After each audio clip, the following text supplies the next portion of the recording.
La petite ville de Sabo, au sud de l'état de Kaduna, est animée. Mais ce n'est pas une journée typique pour beaucoup dans cette région.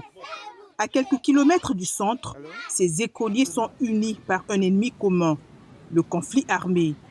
La plupart d'entre eux sont arrivés dans cet abri temporaire avec leurs parents en novembre 2021, après que leurs villages ont été envahis par des gangs armés.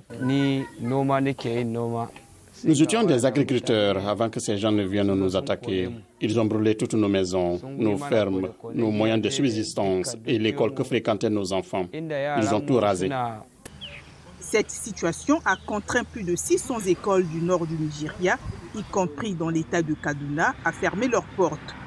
Maintenant, les parents aimeraient inscrire leurs enfants dans des centres mieux sécurisés. Le problème maintenant, c'est que nous n'avons même pas l'argent pour les faire sortir d'ici et aller dans une autre école. Nous avons tout perdu.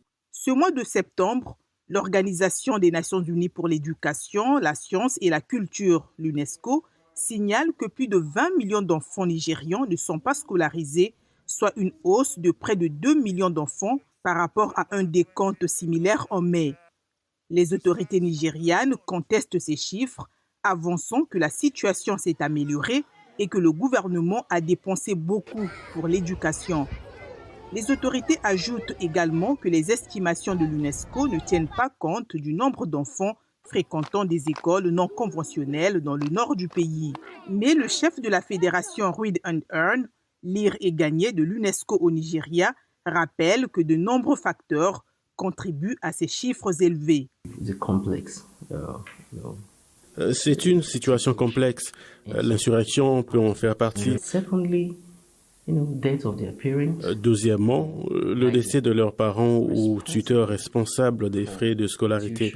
Un autre facteur que nous pouvons considérer est le mariage précoce. Celui-là est particulier aux filles. Les autorités nigérianes ont intensifié la répression contre les gangs armés et disent avoir eu un certain succès. Elles affirment que lors d'une récente frappe aérienne, environ 200 bandits présumés ont été tués.